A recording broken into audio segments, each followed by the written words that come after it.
Oh, do we have some delicious gaming news today? Now, I'm not going to lie to you guys. I love making these vids because some of this news is just awesome. But man, these videos get destroyed by YouTube's copyright claim system. My last video got claimed for showing a few seconds of actual God Eater 2 footage recorded by me. This is the second time Bandai Shitco has done this. Capcom trailers? Forget about it. Hopefully we get lucky with this one, and also my sources can be found in the description. Now let's get into the gaming news. A lot of you guys say that Revelation reminds you of Perfect World International. At least I think, yeah, PWI, I guess. Well, at TGS this year, there was a mobile demo version of PWI. There will be different classes, a housing system, explorable maps, and flying. This was a surprise because it just randomly popped up at TGS.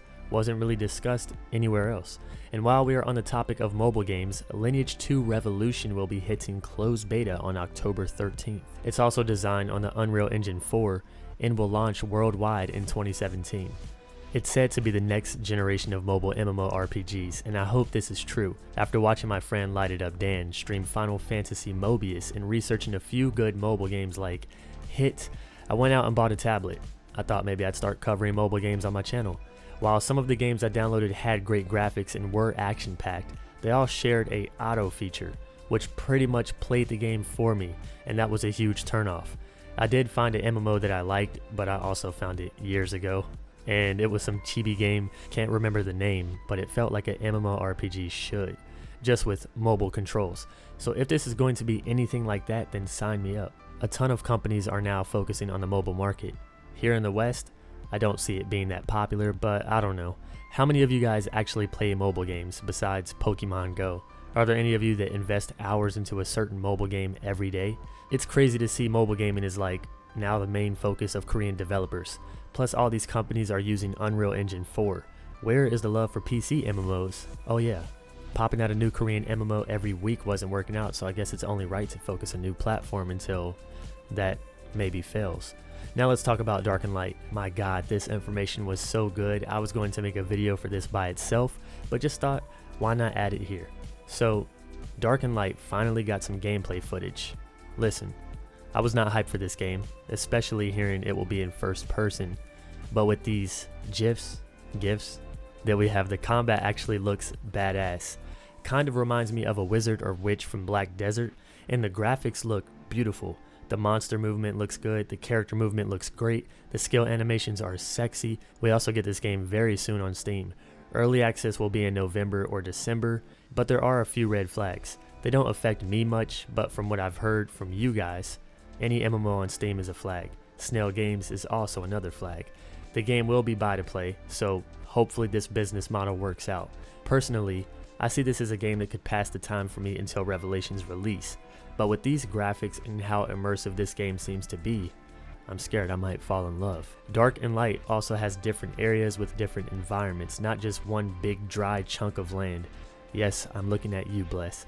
Could this game be successful? Well, I can't wait to see the Steam reviews. It will also have tons of monsters, from Ghost Reapers to fire elementals, dragons you can tame, and just so much fantasy. Base building will also be a thing, so it won't be instant. You'll need to lease a piece of land from an NPC, collect materials, and build a house. I hope they have some sort of limit. I don't want to see a repeat of ArcAge with bots just taking up all the land. That would be pretty shitty. Now there will also be a PvP and PvE server to cater to the different kind of players, and the PvP is going to be pretty hardcore. Dying in the open world means you can lose all your belongings, and your items can be looted by other players. Dark and Light is also a survival game, so hunger and fatigue will play a role, and players' statuses can be affected by weather and many other elements. So exploring the outside world will take some preparation. There's going to be spells, enchanted weapons, transforming during battle, mounts that can help you fight. This game sounds really good. It's like a better Skyrim, or what it would be like to have Skyrim and Ark Survival come together and make one sexy ass baby. Now, do you guys remember Dragon's Nest? Well, the game is being taken over by Identity Games, so see you next time. Identity Games will continue to take care of Dragon's Nest, and those who agree to transfer over with the new company will keep all their data. New players and veterans that transfer will also receive various cool items and benefits. This game still has, believe it or not, 2.5 million players in North America alone. Seriously.